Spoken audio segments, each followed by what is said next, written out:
I like wearing glasses for the intros. You don't need to see how we really feel. That's right. All right, everybody, welcome back to the Elk Lodge podcast, the #1 podcast of the future. As always, this show is brought to you by Hexa Coffee. That's Hexe Coffee, a Chicago-based coffee company. They source beans from all over the world, but they roast them right there in the city of Chicago.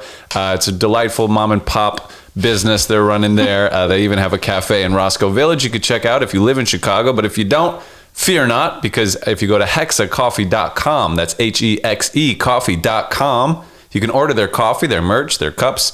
And if you check out using the promo code ELK, E-L-K, you get 10% off your purchase.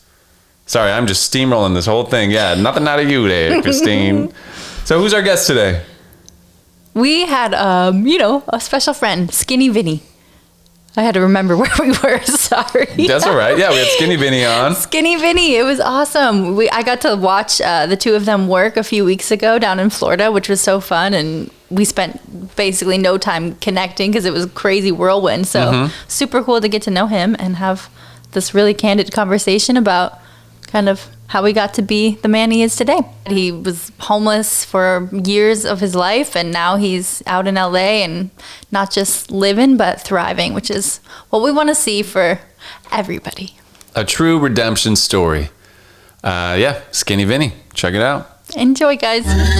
Oh, gotta listen to his podcast too, and follow him on Instagram because he deserves it. He's rad. Do you remember his handles? Yes, at Skinny Vinny on Instagram, and then his podcast is called What the Fudge with Zach Holmes from the movie Jackass. What the Fudge, available on all platforms wherever you hear podcasts. Check them out. It's hilarious. They're funny guys.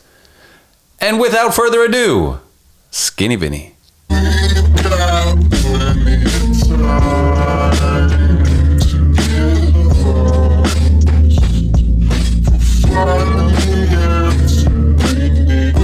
Oh my God. Intense. I was like, am I dead? He had like a massive welt on his head too. That's and I was amazing. like, what happened to you? He's like, oh yeah, the door hit. And then I'm like, I didn't even realize, because I never zoomed in on the video.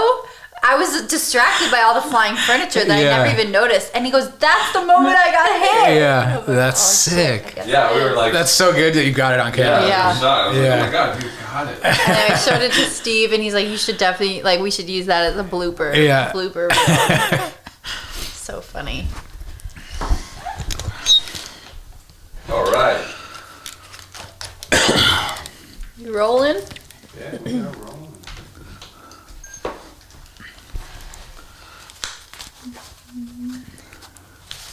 We just had Jonathan Daniel Brown on ours yesterday, the dude from Project X and Kid Cannabis. I don't know that. You've never seen Project X, really? Project X? Yeah, it's like a cult classic. Came out in 2000. Is it like we're just superheroes? No, they had this like huge party at their parents' house. It's really good. I've seen it. But yeah, and he's an actor, and he has tons of resentments towards Hollywood, and it's just like, just let loose. Like, it was a weird one. Like, that's funny. Dude, he spoke the whole time. I maybe got one question in. Because the rest of the time he was just rattling off complaints. Dude, complaining about Hollywood's so hard. Oh my God. I mean, there's some complaints. There's some qualms. Yeah. It's interesting though. When I first moved here from Tucson, I couldn't stand it. Yeah. Like my list of complaints was so long. Yeah. And now the longer I'm here, the more I like it, and like the less those things bother me. Yeah. You know. I love it here. The only issues I have are just like the obvious like cost of living here. Cost of living's pretty rough. Yeah. The other thing that is hard to move on from is like the smog situation. I hate like driving back from Pasadena on those gray days, and you're just like, what the hell? I know. It just feels a little bit claustrophobic.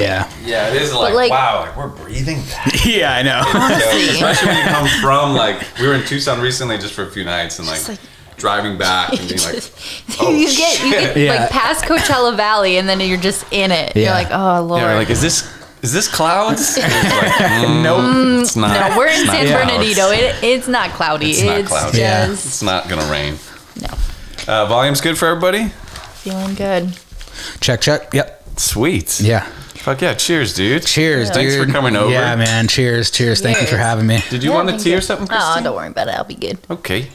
I'm all caffeinated. That's our sponsor, Hexa Coffee. Oh, really? Yeah. Good shit. Yeah, First sponsor? First and only sponsor. They're it's a good friend of ours we grew up with. That's his company. Yeah.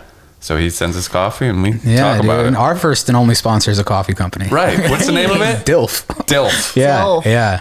It's actually pretty good. It's very, very caffeinated. So it's like when I drink some, I'm jittery. Yeah, and it's One and done. Yeah, yeah. Where are try they the based out of? Chicago, I think. Oh, no. No shit. Oh, we've Yeah. got a rivalry. We Oh, should do yeah. like a coffee taste test game. Oh, why? They're from Chicago. They're Yeah, from Chicago, yeah. Chicago-based too. Chicago yeah, company. yeah, Wow. yeah. That's sick. How'd you get in touch with them? I guess they were following us for a while, and they were like paying us to do like story promos and news and feeds and stuff, and then I told them about the podcast, and I was like, look, dude, we're starting this podcast pretty much from scratch. The numbers aren't going to be good right away, but if you want to be involved, you know, I showed him a number, showed him what he would get from us. And he was in, dude. So it was good. He sent us so much coffee. Like, I have coffee for life now. Amazing. Yeah. So, yeah, it worked out pretty good. How long ago did you start the podcast? January. Oh, was it? Yeah, oh, it was recently. yeah. Okay. We wanted to, because Jackass and everything, we wanted to like ride the wave of that and just have something ready for when it released. And, you know, a podcast, it's consistent. It's always going to be there. We're not hurting ourselves. And we wanted to like try to transition into like comedy and stuff like that. So we thought it'd be a good way to like work on our banter and our improv and stuff like that. So yeah, It's a smart. Gotta get the cheeky banter practice. That's good. Yeah. I was kind of similar. Like, I started doing Steve's podcast, and I was like, man, I might as well be like doing my own here. So that like, How long you been doing this one? this is episode like 49. Oh wow, good. That's awesome. But we took a couple weeks off in there. We haven't gone 49 straight weeks. 'Cause when I started touring, like, it just, yeah. Couldn't happen. I thought we'd keep up with it, but it was just It's hard, impossible. man. I It's thought real we hard. would be able to like have some saved just in case one of us were traveling or something. And we missed a week last week because I was on that trip. So I know, So your it podcast is happens. What the Fudge? What the Fudge, For dude. everyone listening. What the Fudge podcast. You can find it on Zach's YouTube page. Then that's just Zach-ass. Zach-ass. And that's the other thing, dude. Remember last time, one of the times we were together, Yeah. we were like tripping out about should we start fresh on a new page? Right. Zach's page has like 35,000 subs, but the numbers aren't there. We think YouTube is like shadow banning Zach just because of who he is and how many times he's had pages deleted. And we made the whole page. We made a new page. I saw that. Yeah, and then we made the clips page, which we're still using. But then we were in the contract with Dilf, and so I was like, okay, let's just finish this contract on your page, and then when we're done, we'll go to the new page. And then once we were done with the contract, I was like, Zach, what are we doing here? And he's like, fuck, dude. And we were just like, let's just keep it on your page, you know? It's like, and I was like, well, what if we do both pages? And he's like, I think that might confuse people. And I was like, all right, yeah, whatever, dude. Yeah. It's just it's so discouraging to me. And dude, you know, it's like when you put so much work and fucking effort into something and it's so hard not to be so head over heels about views and likes and everything. It fucking consumes me and it sucks. And when I put so much work into something and I see numbers not there, it's like, It hurts. it's a blow to the fucking heart. It's a blow. You know?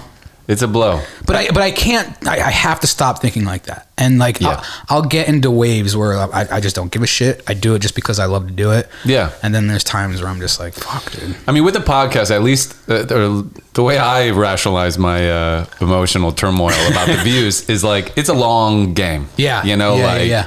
this is, in 10 years, we'll be saying like, man, I'm glad we started the podcast 10 years ago. Yeah. When we're on episode like 1500, you know, like we haven't even got 50 episodes under our belt, you know, like, so, and for you guys are even less, right? What episode are you on? We 14. 14, exactly. Yeah. You're episode 14 of a podcast. Yeah, I know. What was episode 14 of Tiger Belly Yeah, or Bad no, I Friends? know, exactly. You know, I didn't discover Bad Friends. Yeah. And I'm fans of both those guys. I didn't even know about Bad Friends till episode like 60 or something. Same you know, with me. Yeah. Bad Friends is one of my favorite. Yeah, One me of too. my favorite, I love yeah. Bad Friends. And I like your guys' whole setup is like basically Bad Friends. They're like the biggest influence on Right, on which us, I stole yeah. the Rogan camera setup, and Yeah. you stole the Bad Friends camera setup. It's like, those are like the Yeah, sort of we have like the standard. same desk setup and everything. Yeah, Like, yeah. But it works. It works good. But yeah, I mean, that's kind of... Because I wanted, like, Bad Friends, it's more than just like a podcast. To me, it's like almost a show.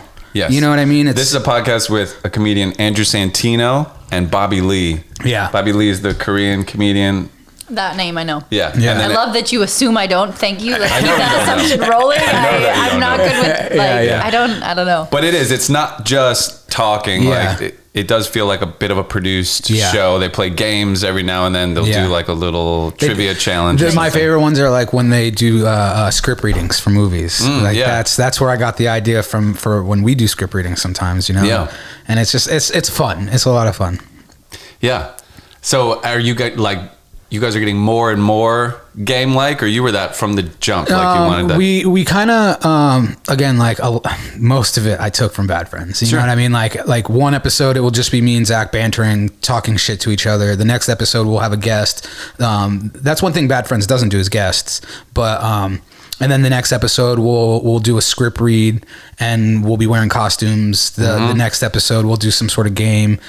We recently came up with the idea of like throwing some skits in there, like already pre-recorded skits, talking about it on the pod, and then showing it during Sweet. it. You know? So it's more like I kind of want to evolve it to more like think about like Dave Chappelle meets Tom Green meets Andy Milonakis kind of thing. love it. You know, and all had a baby and it turned into a podcast. Sounds You know? awesome. Yeah. That's what I want to evolve it into. Yeah, I'm like too lazy. Like my approach with this is like the least work possible. Yeah. Because that way I know it's sustainable. Yeah, You know, I know that, dude. It's funny you say that because, like, you know, just as much as I do, there's a lot of production that goes into a lot of shit that we do, right? Mm-hmm. And I love Zach. Zach, I fucking love you so much.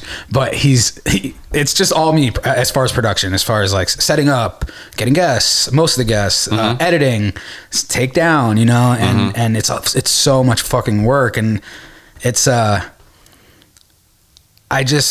want it to be the best it could be. And I know it has legs. It has to have legs, you know, it feels good. The feedback that we are getting from people that are watching is amazing, you know, and, it's tough sometimes, dude. The tipping point for that is when you can afford an editor. Yeah. Because then it's like, dude. And like, you know, they'll set everything up. Yeah. You just show up. You wrote the fun ideas. Yeah. And you just and we're doing it like you guys are in your living room, but like we have to fucking take our living room or take my couch out of my living room and throw it in the kitchen and replace, like, completely empty out my living room. Oh man. And then put the tables in. Bit of a shuffle. It's like when you walk in there, when everything's set up, you could barely walk around. If it Yeah. was any smaller, we wouldn't be able to do it. It's funny. Usually I don't know why, we usually push this table like a little bit more that way, and you can't open the front door when the guests arrive all the way. So you just like open it halfway and do this awkward shuffle pass. But the dream, affording an editor would be huge, but then also just a room in the house where it's just always set So up. you don't have to fucking take down. break it No down, takedown, no setup, nothing. Yeah. I'm trying to get better at pulling my weight too, but it definitely falls on Paul's shoulders in terms of production. And like, I know how to set things up if he's like running late or something like that, but not pulling any editing weight. Yeah. You But know, you pull your anytime weight on the soon. show. Sure. There you go. I thought she was going to say no when I said, you want to do a podcast with me? Yeah. Because I wanted to do one. I've always wanted to do one for years. Yeah. And then I started doing Steve's. I was like, fuck, now's the time. Like, Yeah. I might as well start my own. And so, I just hit her up, was like, you want to do it with me? Because, like, I don't know. I It'll don't be like- at I the don't like- house. Like, what are you going to hide for like an hour a week? You know, like, you want to do it with me? And I was surprised you said yes, but you've been awesome on the show. I mean, I don't like to sit on the sidelines, so that would have been like hard for me to just be like observing from another room. I don't think I could have pulled that off. Yeah. But it also took some getting used to. Like, I'm not For a sure. performer. I've never done any of that stuff. So you know, She doesn't getting watch used Bad to- Friends like she. I don't Yeah. like. I'm probably the only person that has a podcast that doesn't listen to podcasts very often. Like I try to catch more. I'm trying to do my homework and like just expand my understanding of this world. But like, Nah, but you're fine. You don't even watch our podcast. no, I Which is don't. good. Yeah. No, and I did at first, and I was like, you know what? Just I would watch them back and get a little self conscious of certain things or whatever, and I'm like, you know what? I'm just not going to rewatch them Yeah. because I don't need to I see the wish that dumb was the case for faces me. my face makes. I don't need to see them. I don't need. Yeah. My friends will Yeah. send me like screenshots of when they pause it and they like look at my face. I'm Yeah, like, yeah, I don't need to know that that's out in the world. I'm just gonna That's true. blissfully forget that exists. Yeah. Yeah. I'm the one editing, so I'm like, I have to fucking watch it, and I hate it. Like, I hate the sound of my voice, and you know, and But it's probably making you naturally get Yes, better. yes, Because 100%. you're more aware. You know, even if you're not like taking notes or something, but you're like, You're still I didn't like taking it the way in. I talked too much. I didn't even let that guy talk or You know shit what? like that. I used to say like a lot, and I used to say you know a lot. So I've gotten better at not saying those things while speaking. It's so funny how you hear it. I had a work call and we recorded it so I could like reference the conversation again and again. And playing it back, I was like, I said awesome like 20,000 times. Like every fucking thing was awesome. Everything is awesome. And I was so annoyed by myself that like I probably need to retire that word forever. Yeah. Yeah, you learn pretty quick. Like, you have a vocabulary of like 20 words. Yeah. Like, you know, like, yeah, I get kind of hung up on words. And it's kind of like a social reflex, too. You're just like, love it. Love it. Yeah, You know, or like whatever. Like, Yeah. every time I hear someone say, like, love it, I'm like, you love it? Yeah. Do you love it? Do you really? Yeah. Yeah.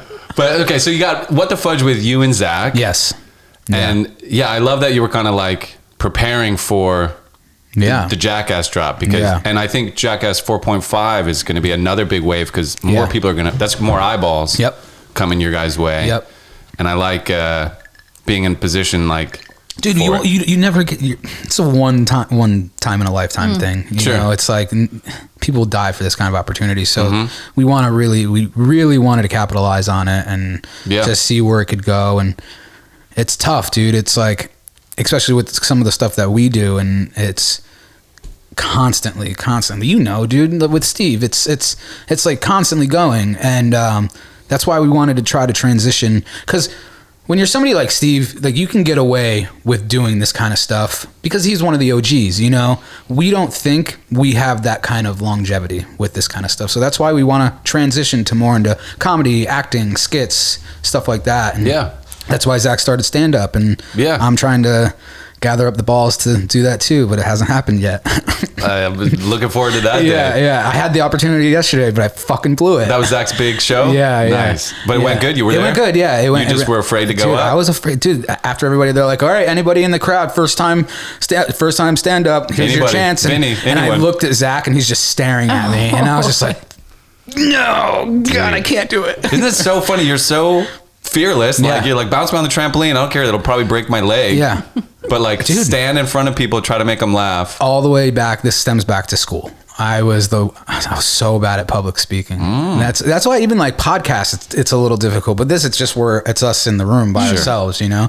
But and especially like having to be funny on command, it's tough. It's tough. And then, I can't even say what I did. I'll tell you after this. Okay. But I was recently on a stage in Yes. front of 2,000 people last Okay. last We can't week. even say what it was for. Can't even say All right, we'll after, just leave after it at this. that. Yeah. And Sorry, guys. let's just say we got booed. Oh.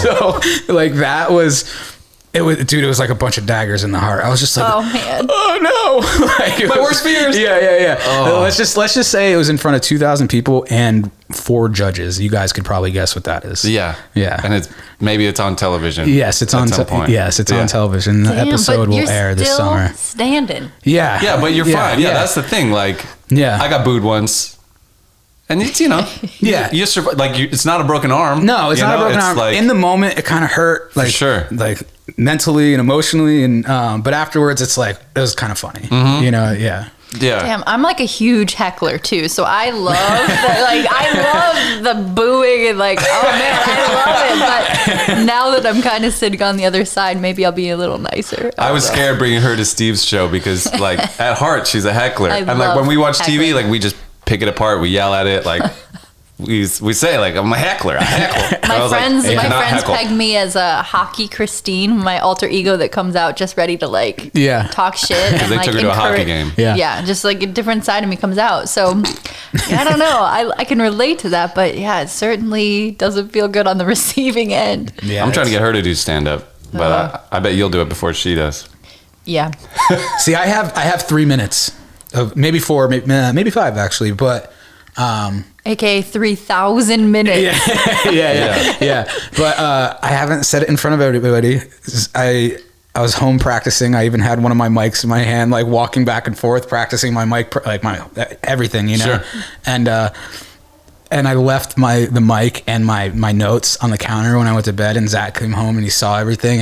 And he was like, and the next morning he's like, "Oh, you were practicing your stand up. How cute." You know, I'm just like, motherfucker, dude. Like, yeah. That's so funny. Yeah, dude. Oh man, I love it. But yeah, you got to like being in front of the crowd is like, I guess the scary part, but also, I don't know. It's like once you're doing it, you're fine. You're like, I'm just talking to people, just trying to be funny. Like, that's me in every social situation is like, I'm just trying to kind of get a laugh here and there, you know? So I don't know. I feel like your baseline raises pretty quickly with that stuff too. Yeah. I don't know. You know, like the repetition of it really takes the sting out. I think. No, exactly. And that's with everything too, but it's just pulling the Band-Aid off and doing some open mics and just stop being a little girl about Well, I'll come with you because I've been doing like opening for Steve. Yeah. But that's like kind of not that hard because it's like they're excited for a Steve show. I'm talking about Steve, like so it's kind of easy. Yeah. You got the whole, and there's like a built-in structure to it. And I bet a lot of those people already know who you are too because of the podcast. They recognize me from the podcast. Maybe like it's really easy. Like, but like a paid crowd at the Comedy Store where it's like, and now here's this guy's going to try and make you laugh. Like, I got to do that because I don't know how well I'll do on that, you know? Yeah, I saw Zach did a show one time. I wasn't there, but I saw the video of it, and it was one of his bombs, and it was a bad one, dude. It was so, like, me watching the video, I got anxious. It was so bad, and I felt so bad for him. And he the way that he explained it was just like, in the moment it sucks, but the second you walk off stage, it's like, who the fuck cares, you know? And so, yeah. So we've talked a lot of it now on like the kind of the downsides, but like what keeps you going in all this? Fuck, man. It's when I got sober, I had to really find, because I didn't want to be sober and be miserable. You know what I mean? If I'm going to live life miserable, I might as well live it high and miserable, you know? And that was my fucked up thinking. So I needed to find some sort of outlet where it was like the natural high. And meeting Zach was like, okay, this fell in my lap. This is always what I've wanted to do ever since I was 10. And let me run with it, see what's up. And then I started to get these natural highs, even before I started making my own content. Just filming Zach and the Too Stupid crew. And it was like, holy shit, I'm filming these pieces of content. They have my name attached to it. All these big people are seeing it, commenting. So that was kind of a natural high to me. And then I started making my own content, and that was even more of a high. And then it started getting to the point where every once in a blue moon, people will recognize me. And that's like, okay, if one person is saying that they love my content, that's cool with me. You know what I mean? And then also with the sobriety aspect to it, I have a lot of people that DM me and be like, hey, dude, like, your story is a huge inspiration. It's crazy that you went from homelessness to where you're at now. And that's like a everyday thing. And it's like, and that's the kind of thing that keeps me going. And it's just the other day I was driving to that thing I can't talk about, but I was just in the middle lane and some dude came flying next to me. This is the first time this has ever happened. Some dude came driving next to me, rolled down his window and started screaming. He was like, "Yo, Skinny Vinny, I love your shit." And he's like, "I follow you on Instagram." I'm like, holy fuck, dude, that's kind of sick. You know what I mean? And like, I don't have many followers, dude. I have like 25K, but still, like just to have somebody do that out of nowhere, that's the kind of thing that's like super cool. Yeah. And so let's go back a little bit. So you grew up in Connecticut? Yeah. Yep. Grew up in Connecticut. New Haven, Connecticut. Yeah. Big fan of Jackass. Huge. CKY. Huge. It was my life. The life. The life. Meaning you were like, you'd watch it and then you and your friends would like jump into trees and do shit like that? Yeah. So, back in like 2000 when I found CKY first, and then Jackass came, and it was literally life. It was, that's what I breathed, lived, shit, everything, dude. That's like, it was it. And my mom was like totally supportive of it, but she was just like, I told her, I was like, this is what I want to do. and she would just laugh, you know, but she would still like, if Bam was having a signing down in Philly, she would drive me down and let me meet him, you know? And so she was super supportive, and yeah, it was, and Bam was like the it one for me, because it wasn't just the Jackass stuff, it was the skateboarding. Now, and I'm a huge fan of skateboarding. Did you skate also? Yeah, I skated a little bit with all my homies, but they progressed a lot faster than me. Sure. I didn't really progress at all. So that's when I started picking up the video camera, and I would film them, and that's how my love for the camera started. And then I would film the homies skating, and then we would do the same thing that CKY did, you know, mix in the Jackass and stunts with a little bit of skating here and there, and then my passion with the camera grew a lot more. And then I started making like full length skate videos. My very first one was called Momentum, and it made it on the local station, in one of the local stations in Connecticut. The TV station. Yeah. Wow. Super stoked. Yeah. I remember like crying, like even though it's just like the local station, still, like whatever. I was like, holy shit, you know? And then it was like what I wanted to do. But coming from where I'm from, it's like, I grew up in New Haven, and then we moved to Old Saybrook, which is on the shoreline more, and very small town. Everybody knows each other.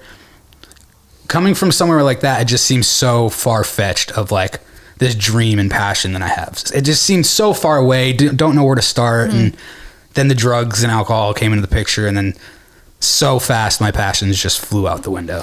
Well, so like when that video's on TV, how old are you? Fuck, maybe 15. Okay. Yeah. Crazy. Yeah. So that's on. You're like, fuck. You're not doing drugs or anything at that point. No. Super sober. Just a sober boy. Just a sober teenager. Yeah. So then when did like drugs and stuff start? So I started smoking weed at maybe like 17, and it was like, you know, every normal teenager, you know, you hang out, smoke in a garage with your friends, and my childhood was still super normal. And then like the alcohol came in, like the parties after school, and still no problems with it. Still having a good childhood. And then I was like, my mom is my best friend, right? And she was definitely one of my biggest enablers. So she was more of a best friend than an actual mother. You know, my father passed when I was young. My sister ran away I was like 10 years old. Oh, wow. So it was just like me and my mom.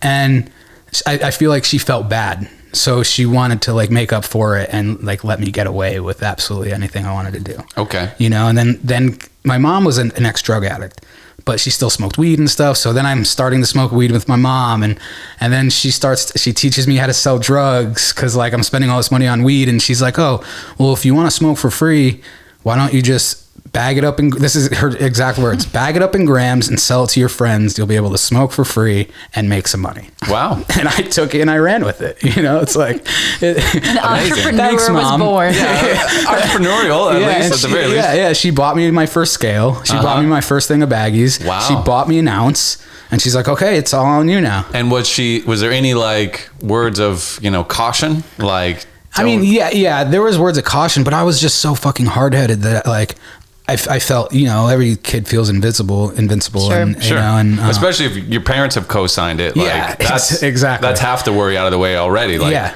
my parents are cool, so we're like, I just got these police to worry about. Most kids have the police and the parents to worry about. Yeah, and like when we moved to Old Saybrook, the town's so small, the cops, so many cops in this town, this little tiny town. They hated me, even back to the skateboarding and dumb shit days.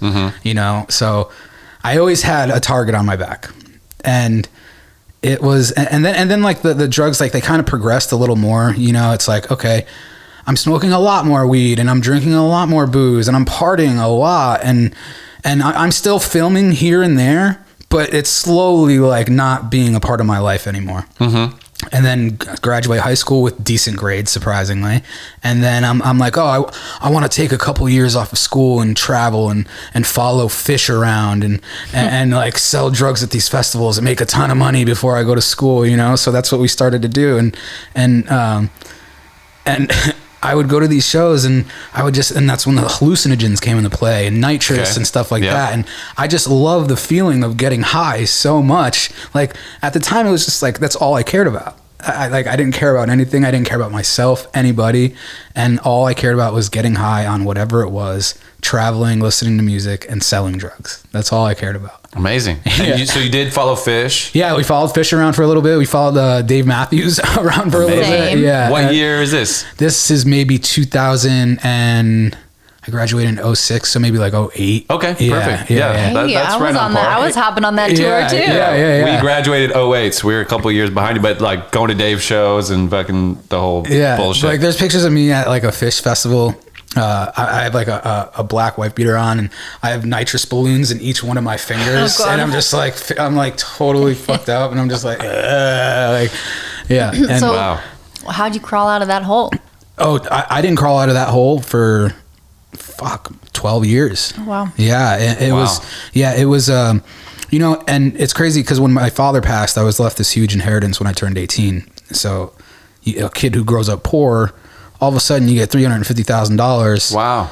Nobody really taught me the value of a dollar or hard work. It's a lot of nitrous balloons. Honestly, it's a lot of nitrous balloons. And so, and I was, let's just say I got the money when I was 18. I was broke by the time I was 23. Wow. You know, and it wasn't really on drugs. Some of it was on drugs, but most of it was just on cars and jewelry and shit that I never had growing up. You know, it's like coming from New Haven, a very low income city, to Old Saybrook. Old Saybrook's very high class, white collar, and everybody's driving Audis and riding jet skis and all this shit. And I'm seeing this growing up, and I'm just like, fuck, dude, I've always wanted to feel wanted or fit in with people. So I'm just like, okay, now's my time. I'm going to buy everything that I ever wanted, and I'm going to be the cool kid, and I'm going to put Lamborghini doors on my Chrysler 300 and put TVs inside and spinning rims and just like so outrageous shit. I look back at now and I'm just like, why the fuck did I ever do that? You should have bought crypto. Yeah, exactly. You know, and like it was like I was trying to fill this void of whatever the fuck, you know, and like, cause now I'm in AA and now doing the steps and now actually doing a lot of internal work on myself. I know, like, there was some trauma back then with my father passing, my mom being a drug addict. I didn't know this back then. My sister running away. You know, I didn't know this trauma is one of the reasons why I loved getting high so much. But now doing the work, I do know that now. Like self-medicating was real it wasn't just me loving getting high. It was self-medication. Sure. Yeah. So then do you think, I mean, is that what ultimately led to the homelessness too? 100%. Yeah. So you're like 23. What's the feeling like when you're like, I'm running out of money? When did you realize, like, oh, fuck? I'll never forget this day. I went to the ATM and I saw my last $100. And it was the worst feeling, dude. It was like, because, you know, when you're that age, you look at your ATM and you see this fucking huge number, you think it's going to last forever. You know? Again, nobody taught me how to manage money. My mom tried, but my thinking was, my justification towards it was, you were a drug addict. You don't know what you're talking about. Like, you don't, like, you're like, I'm a drug addict. Yeah. And like, I was just very stubborn and very hard headed, and I would never take advice from people who actually know what they're talking about. Sure. You know, like, I'm like, oh, I have more money than you. I know better. Oh. You know, just some fucked up shit. Yeah. You know, just like really mean stuff. Sure. And yeah, seeing that last $100 was a very, like, I was just like, start crying, you know, and I remember using it for drugs, and then now I have no more money, so now I have to start selling all my shit. Sold my cars, all my jewelry, my Jordans, like everything that I had was just slowly going, and the last thing I had to my name was my car, you know, and I'm living in a hotel. Mom kicked me out a while ago, and I sold my car. I had a 2008 Dodge Magnum, and I sold it to my drug dealer for 2 ounces of crack. Wow. And a lot of Percocet and $2,000 cash. And my thinking was, I'm just going to smoke a little of the crack and sell the rest. I'm just going to do a couple of the Percocets and sell the rest. And then I'll have the extra $2,000. I'll have all this money. I'll be able to buy a decent car and get an apartment. Right. We can build from here. Yeah, we can build from here. Yeah. This is a jumping off point. Yeah, this is the start of it. I'm starting fresh. Yeah, this is the fresh start. Yeah. And I was locked in a hotel room for 4 days, and all the crack was gone. Everything was gone. Jesus. Yeah. Was it crack that you were buying with the last $100 too? No, this was I traded it to my drug dealer, and he gave me the crack. And gave me all. But when you took out your last 100 from the ATM, even at that point, are you smoking crack? No, I wasn't smoking crack at that point. At that point, I was just starting out with Percocets. Okay. Like opiates. And you were doing coke or no? I was doing coke here and there. The uppers were never my thing. Okay. I was more of a downer guy. Gotcha. And at that time when I took out that last 100, it was I started doing opiates because I got my wisdom teeth taken out. And growing up, I saw what opiates did to people. With my mom, and one of my uncles is a heroin addict, and a lot of family members are alcoholics and drug addicts. So I see firsthand what this shit can do to you. So I always made a promise never to fuck with it. Right? And then I got my wisdom teeth taken out, and I'm in so much pain. They wouldn't prescribe me anything strong enough, and I'm on my bed crying. And one of my friends sold Percocets, and he's like, "Here, just eat it. Don't even snort it. Don't, just eat it. You'll feel better. You'll be able to get some sleep." And I was so reluctant of taking it. And I was just in tears. And I was like, fuck it. So I ate it, knocked me out. And the next morning, I need more. Wow. Just like that. Yeah. Yep. Jesus. And so when did you start smoking crack? Smoking crack. I know so few people who smoked crack, so I'm sorry that I have questions. Yeah, no, ask away, dude. But I have crack questions. Ask crack. Yeah. So it probably a couple years after with the opiates and everything. Okay. Because I started with the opiates, and I actually learned how to smoke the Percocets and Oxys from an MTV show. Like True Life, I'm an Addict. Do you remember that show? Yeah. Yeah. And this dude on the show was smoking these pills that I'm snorting, and he's saying, "Oh, it's such a better high." So I started doing that, and that's like, so I'm just like, okay, well, MTV. Yeah. So so I started smoking it, and that's when shit really started to getting worse. And I have tinfoil all over my room, black soot from the back of the tinfoil all over my face, and I'm just nodding out, and like I'm hiding rolls of tinfoil from my mom in my car, wow. Yeah, and then like I tried crack just because somebody had it. It's just like, again, just wanting to do anything I can to just not feel, I guess. And I wasn't even an uppers guy. But crack, it's just like what they say is like the first one's free because you're coming back. And I came back pretty hard. Wow. Yeah. I don't even like it that much. I don't even like crack that much, but I just kept smoking it. That's the bitch of addiction, isn't it? Yeah. It's like, I'm not even enjoying this anymore, but I can't stop. Yeah, well, and can't stop. The high you got is always fleeting, so you're just always chasing it too. Oh, you yeah. get this tolerance that comes so quick. Chasing the first time, which never comes. Yeah. Even if you take a break for a little bit, it never comes. And so then you're smoking crack and smoking Percocets and stuff for like 10 years there? So the Percocets, I started the Percocets when I was 21, and then maybe 25, I started smoking a little crack and doing coke, and then spending all this money. Like where I'm from, at the time, pills were $1 a milligram, so a Percocet's $30, and Oxy's $80, and it's like a lot of fucking money to have a habit. A couple 80s a day, that's a lot of fucking money. For sure. Yeah, so then of course I'm like starting to sell, and then I'm going back and forth to Staten Island, and I'm picking up bundles, so I'm like, okay, at least I'm getting them at a better price. And I always thought I was such a good drug dealer. When you start bargain shopping for your drugs, that's when you know you're really it's like in shopping it. at Costco. Yeah. You just gotta buy in bulk, and you'll be fine. Yeah. And then maybe around 25, 26 is when I was like first introduced to the needle, and just because it's a better high and it's cheaper, and that's when I thought it was bad then. Like when I got introduced to the needle, it was like, okay, I'm not just addicted to the fucking high anymore. I'm addicted to the fucking needle.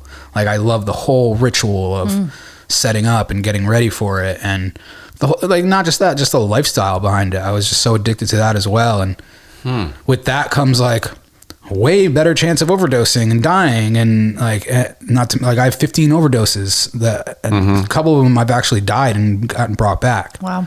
Yeah, and Jesus. Yeah, no fucking joke. And then people dying around me left and right. Yeah. You know, and it's fucked up. But at the time, you're sort of enjoying the like, I'm a drug addict, like.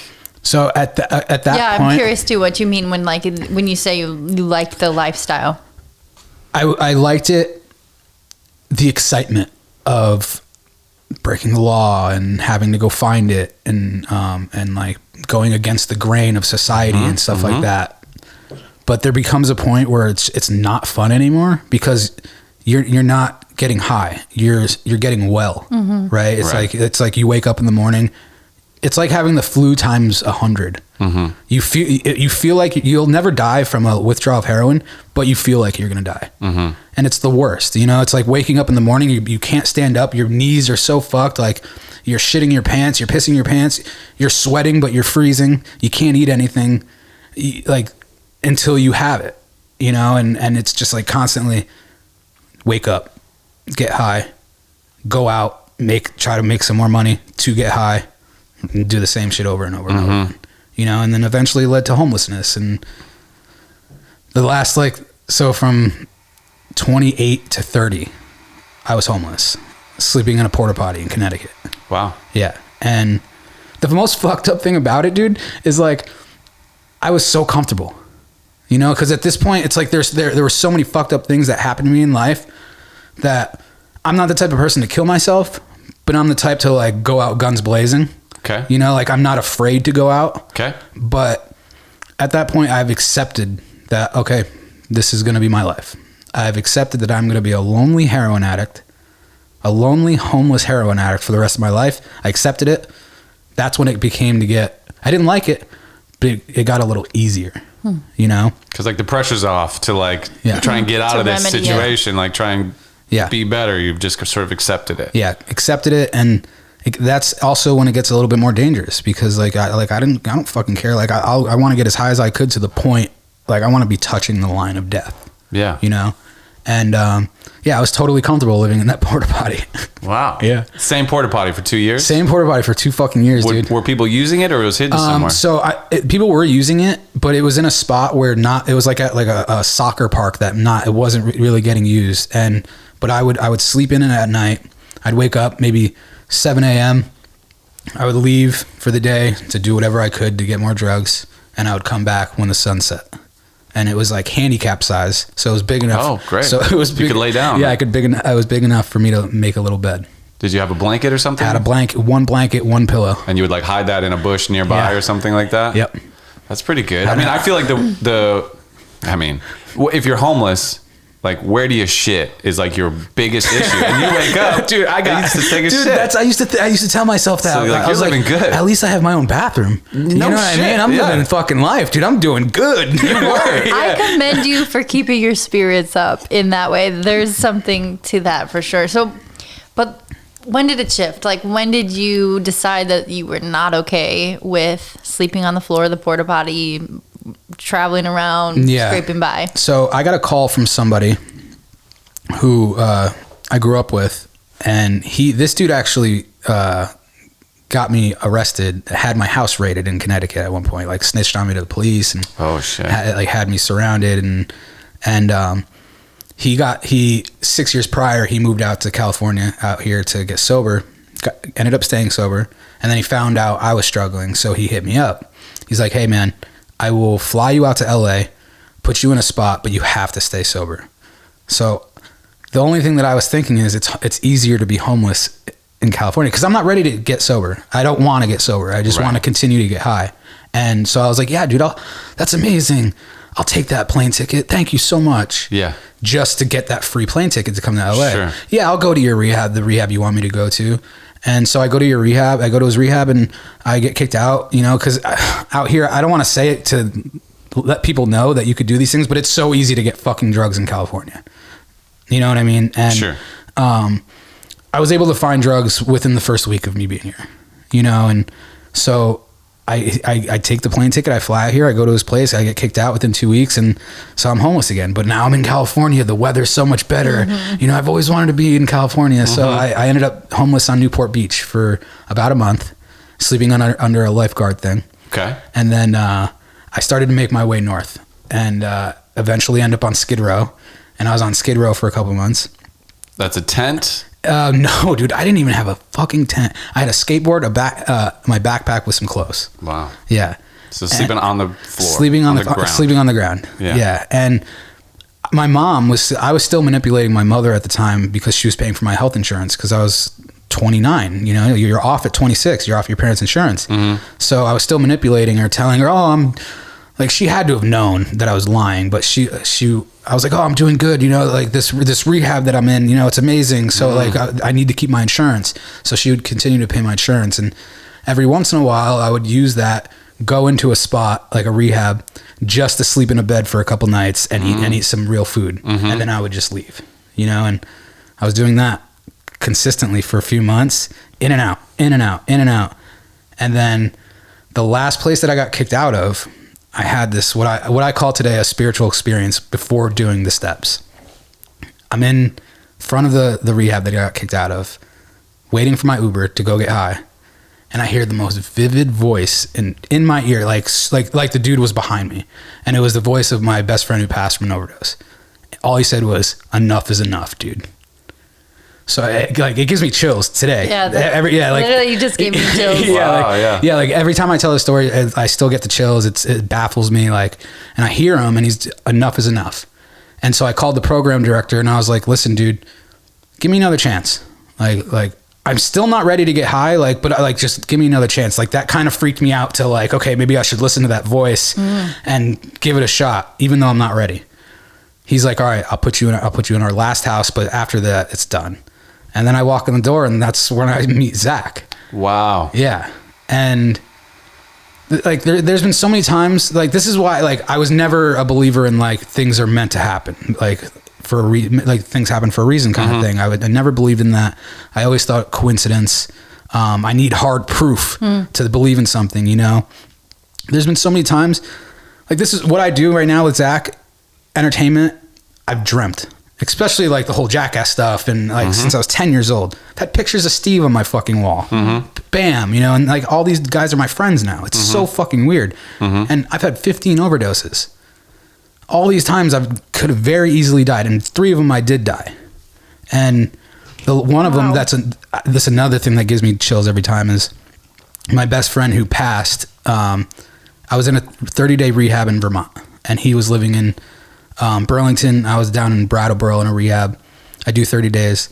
I get my phone back when I check out. My phone's blowing up. John just overdosed. He's critical condition up in Burlington. So I fly up to Burlington. I get to the front desk, and the lady's like, "You're 10 minutes too late. Like, he just passed." Oh, I'm so sorry. So the first thing I do is, okay, I want to get high. So I go and I buy a bunch of dope, go back to the parking lot of the hospital, and I do what I got to do, and I overdose in my car with the needle still in my arm.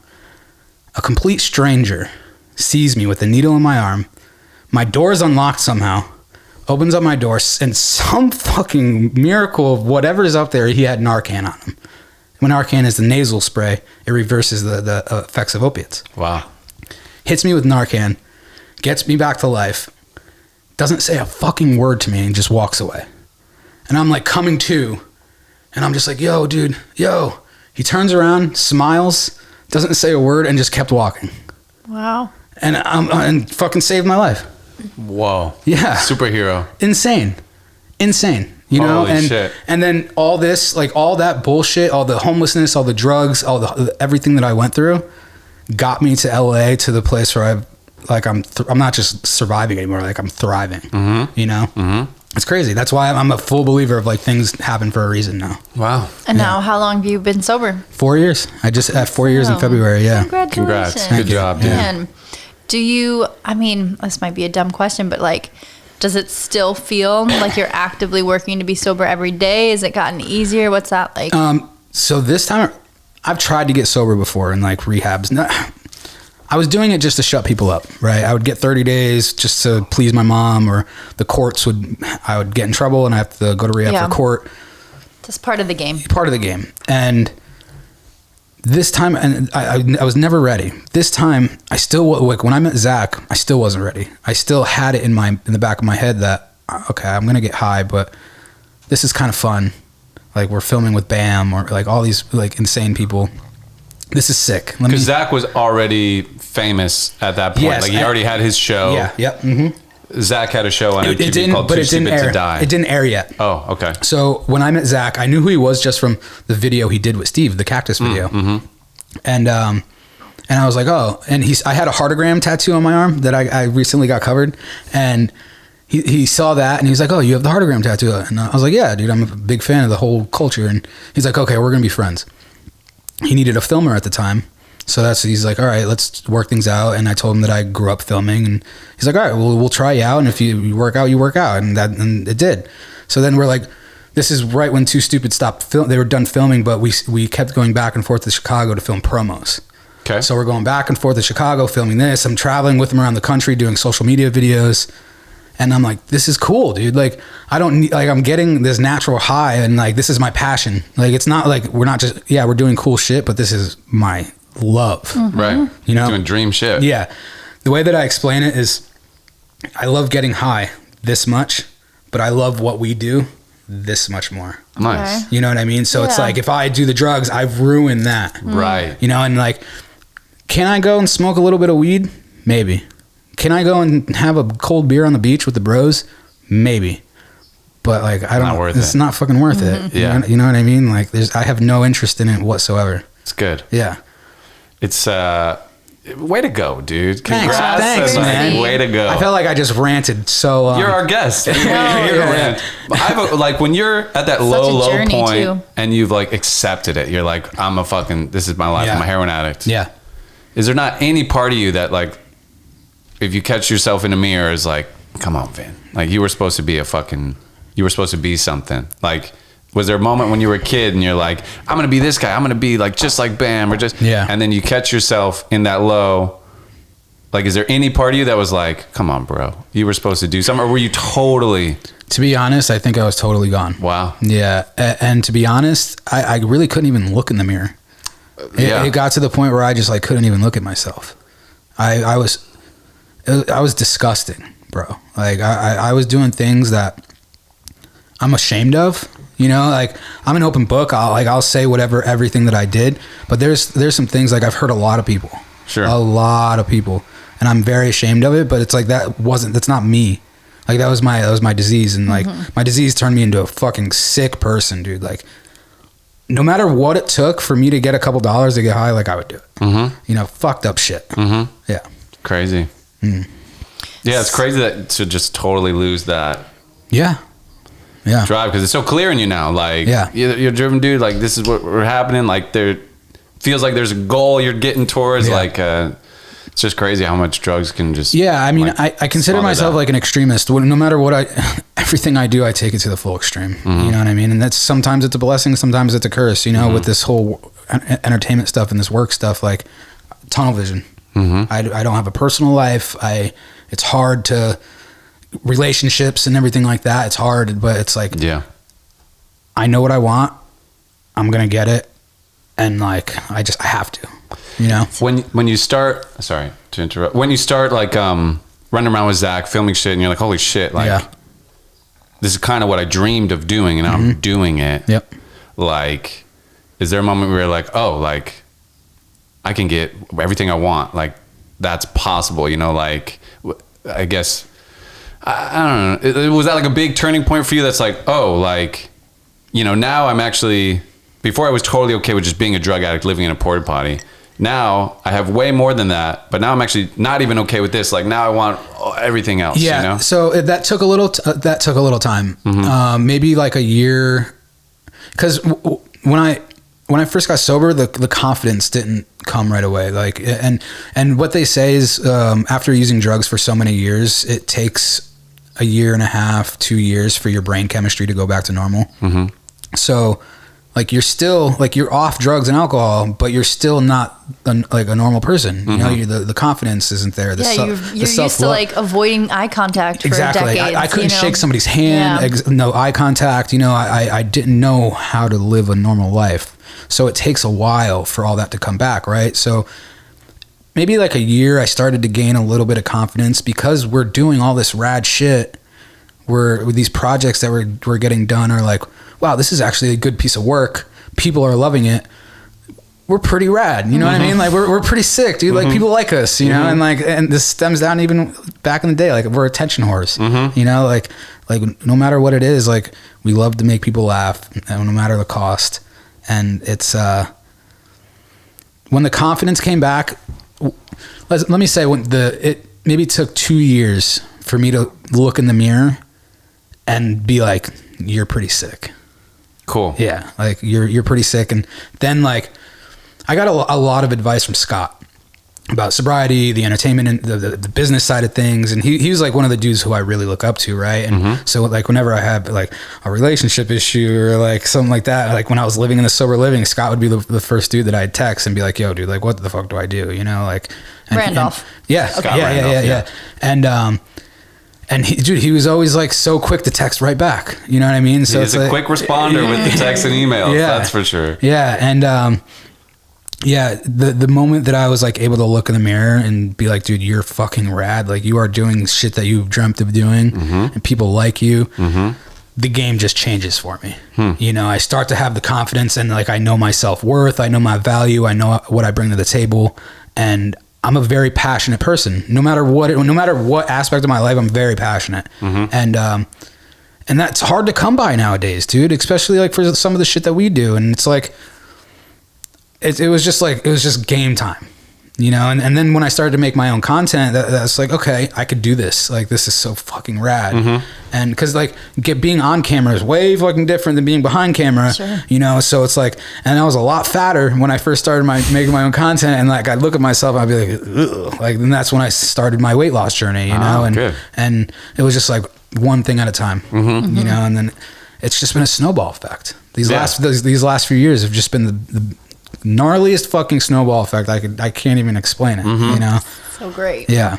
And so what is the goal right now? Like what are the like check marks that we're trying to hit, but then what's the like end of the road or what, you know, there's no end of the road, but like what's the fucking highest? Dude, you know, it's every 6 months something happens in my life where I'm not even like looking for it, right? But something is coming in my life where I'm just like, holy shit, this has like been the biggest thing I'll probably ever do, you know? And it just keeps happening. And really, like you said, there is no end goal. The goal for me is just like every day I want to be a better version of the person who I was yesterday, right? Even on top of that, my sobriety. That's first and foremost. But I just want to just like continue to grow in every area, right? Like if it's pushing through the fear of stand up, you know, pushing through some fear of jumping onto a big ass trampoline, like shit like that, you know, because I feel like no matter what area of fear you have, if you push through it, so much growth comes from that, you know? So it's like 100%. So that's, I feel like I was thinking about this the other day. I was like, dude, we push through so much shit and we experience so much that a normal person doesn't really get to experience because we have the opportunities to hang out of a helicopter to get the shot. You know what I mean? A normal person doesn't get the fucking chance to do that. And that's an experience that you grow from. And a lot of normal people don't take the opportunity to get outside of their comfort zone so much. I think people like the comfort zone. Yeah. And there's nothing wrong with that. And I don't say I don't know. Normal feels like the wrong way to put it, but I think a lot a lot of people fall into that trap. Common human behavior to seek your comfort zone. And being content. Yes. And being comfortable and not you know, putting yourself at risk, whether that's of like shame and embarrassment or physical pain. Like those are pretty natural human instincts. But is there any part of you that has worries or concerns about being in this industry that is so dependent on like outside validation and things? Like how are you protecting your own energy, validating yourself in spite of a low turn up for a video, or like, what does that look like? That's a fucking great question. I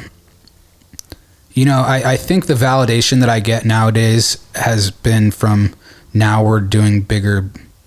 We're not just making social media content anymore. We're making stuff for actual TV networks and big studio movies and all this stuff. So it's like, that right there just shows that people do like us and do want to make projects with us. Mm-hmm.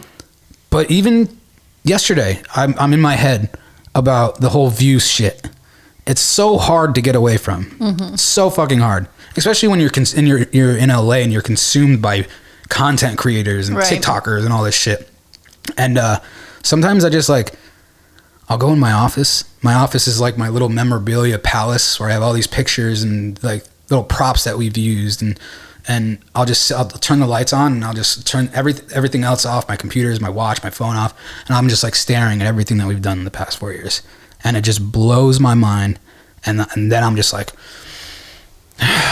you're doing okay. Mm-hmm. You know what I mean? Like, I've done shit that a lot of people dreamt about doing. Mm-hmm. So if that answers your question, I think it does. I mean, there's a lot of proof in the pudding, so to speak, and just like being able to take inventory of everything and really take notice of where you were and where you are now. I think that makes sense. Yeah. Thank you. Yeah. Yeah. I sometimes have like a conversation with like 14-year-old me. And I'm like, hey dude, like, here's your life. Yeah.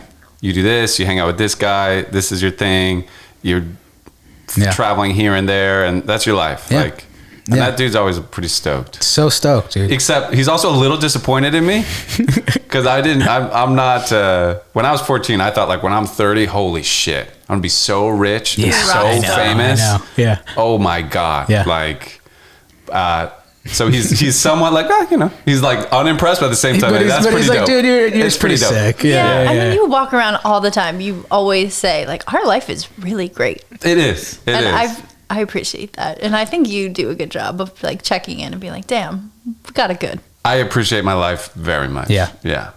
But I'm also like, I want more. I don't know. Yeah. I crave more. But yeah, it's kind of also part of the human condition. Yeah. If I take one step forward each day, that's what, like, if I'm standing still, then I feel like I'm blowing it. Yeah. You never really go backwards, but like, sure you can. As long as something I'm doing is like, as long as that project or that song or something just moved forward a little bit. One more podcast that'll get 30 views. Fine. Like, that's a little bit closer, a little bit more. Mm-hmm. Like, I just try to do something every day. Just Let me ask you a question. So after we did that thing in Florida, I went on that cruise. I came back.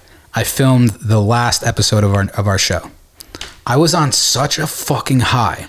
I was on the highest high that I've ever been on, more than any drug thing can take me. And then we finished filming the show, and I have nothing going on. So the low was just so fucking low, almost to the point of like depression, right? Has that ever happened to you? Not quite to the point of depression. You guys are very good at like keeping the ball moving, though. Yes, there's never nothing on the books. Like that. Probably for a lot of the reasons that you are. Yeah. I think. Yeah, there's never nothing on the books. So, and I like coming down from the I like coming home, like the whole time shit's crazy and I'm on that high.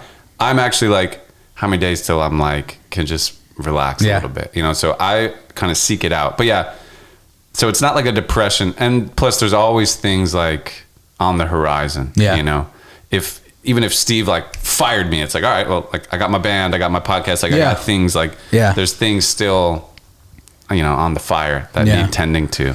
The one thing that I've learned, and this is like an AA thing, like. And I can't explain how it works. I can't explain why it works. But every time where I do come into this low, where okay, what the fuck do I do next? Some time will pass, but as long as I just continue to do the next right thing, right? Mm-hmm. Continue to be honest with myself and everybody around me, and continue to do a little bit of service work here and there, things just fall into my fucking lap. Mm-hmm. I can't explain it, But this last trip that we had was so high. It was fucking epic. It was so fucking epic. Yeah. And then I left the country for the first time in my life. Oh, cool. Yeah, and then I come back to film the last episode of my own TV show. Yeah. And then the day after that, I go on that stage that I was telling you about. Right. And it was just like nonstop. It was just like the highest I've been in a long time. Yeah. And then all of it just stops. All of it's just like, okay, we're wrapped. Mm-hmm. You know? And I'm just like, crickets. I'm just like, what the fuck? Yeah. And then like a couple days have gone by and I'm just like, oh my God, what do I do? Oh my God, I'm freaking out.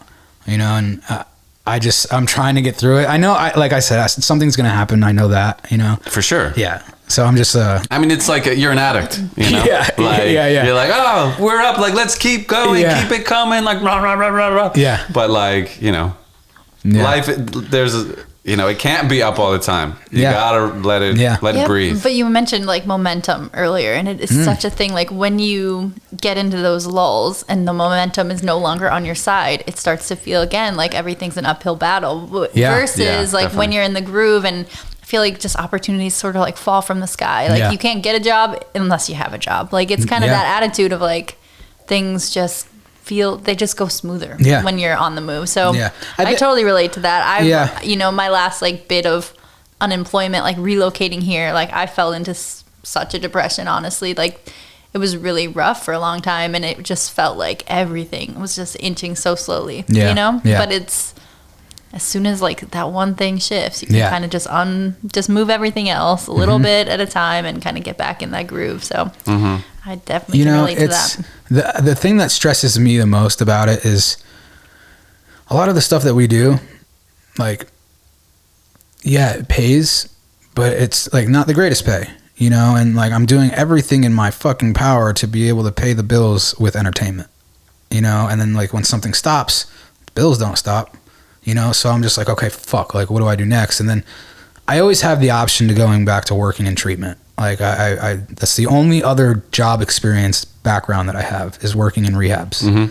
And I can't do that anymore. I don't want to do that anymore. It's so draining to my soul.